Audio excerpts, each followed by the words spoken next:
Hello beautiful people, how's it going? I'm back with another video, and today we are reviewing Oppenheimer, directed by Christopher Nolan, starring Cillian Murphy, Emily Blunt, Robert Downey Jr., and my favorite, Florence Pugh. Without giving away any spoilers, because I want to be as vague as possible, even though this is a history film that essentially you know all the answers to before going into it, this movie really explores J. Robert Oppenheimer's good and bad, because he was a very complicated person, and I think it does a really good job of showing you his dynamics while also condemning him in ways that, again, I really don't want to spoil, but essentially the guy gets into some really immoral stuff in the film. I went into this movie knowing about the atrocities that occurred at Hiroshima and Nagasaki, and I thought that I was going to witness the result of that. And in a way, the movie cleverly tries to hint at it,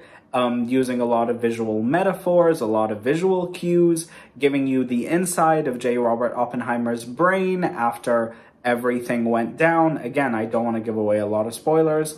However, I felt that there was an aspect missing of this film, and that specifically was Nagasaki and Hiroshima. Again, while I don't want to give away spoilers, I think if you haven't seen this movie, you should know it doesn't cover those events.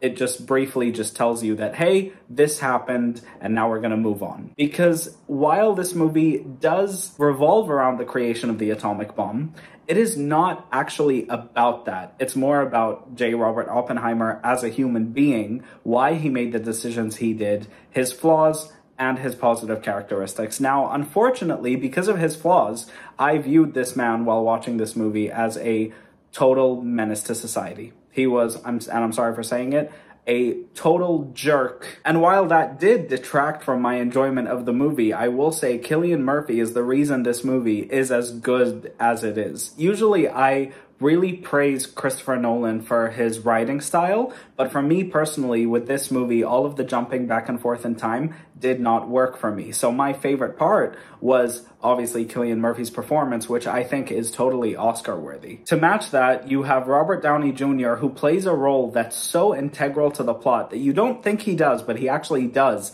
And that's why I won't give away who he plays or how that has a connection to Oppenheimer, because I think you guys should go in really, really empty. But I will say Robert Downey Jr. is absolutely phenomenal in this film. Just as good as Cillian Murphy as Oppenheimer. I think they really balance each other out, and I think this is possibly the best Robert Downey performance that I've ever seen, simply because I have never seen him play this type of role and this type of character. I've never seen it. I didn't think he had it in him, and so I felt really, really amazed watching him do what he did in this film. I also would like to personally give a shout out to Emily Blunt in this movie, because I adore Emily Blunt as a human being and as an actress. I think she's a wonderful person.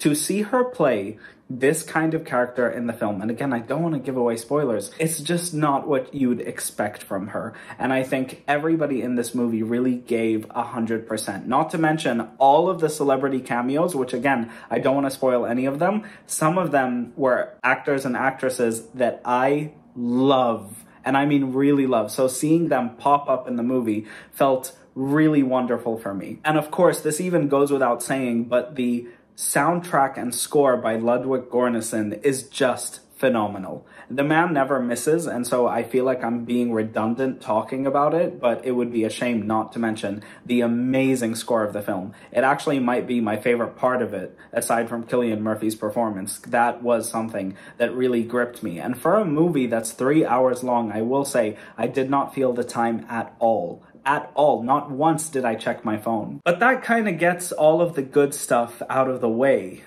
If I'm being honest, this movie really lacked. I'm gonna be honest, I'm sorry for saying it. I love Christopher Nolan's movies. I've reacted to Interstellar and the Dark Knight trilogy on my channel. I watched them for the first time. I adored those films. However, people saying that this is his best film, I'm sorry. I don't know what you guys are on, but I don't see it, and I have been terrified of making this video.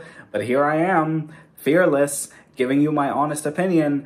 I did not understand most of the stuff that was going on in the film. I had to turn to my dad and ask him for help understanding what these guys are talking about in this office space a million times. And every time I felt like I caught up, something else would happen. And because the movie was told out of order, I was losing my mind. It wasn't working for me. I felt so stupid watching the film. And I understand some people think I'm dumb, and that's okay. But I've understood almost every single movie that I've ever watched. If I had a hard time understanding this, I don't know if it's a me problem necessarily. I think that this movie would have benefited a lot more if they had just told it in order.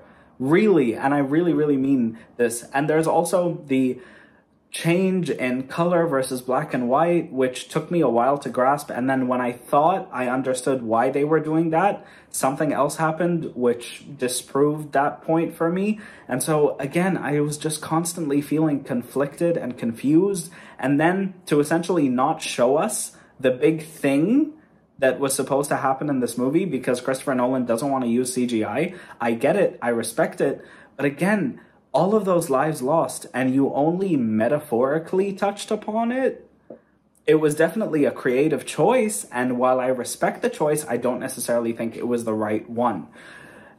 With all of that said, the movie is still very strong. It's a very good movie. I would recommend everybody to go see it, especially if you're interested in history or the direction in which the world is going to. The moral implications of this film are just absolutely phenomenal. It's existential, it makes you think, it terrifies you. One of the greatest sequences of tension that I've ever seen in a film was in this movie.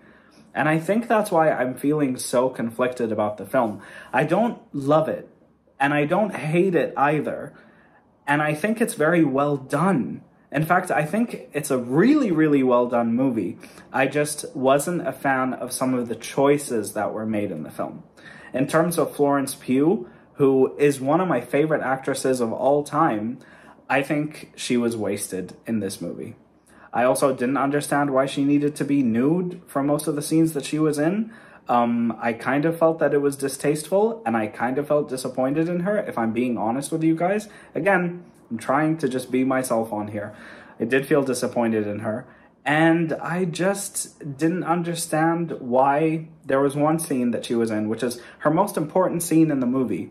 They just kept cutting back and forth. They didn't give her enough time to give a performance. She could have gotten an Oscar nomination if they just kept the scene on her. But Christopher Nolan just kept wanting to cut away to make this as complicated as Interstellar or Tenet or Inception. You don't need to do that with a historical film.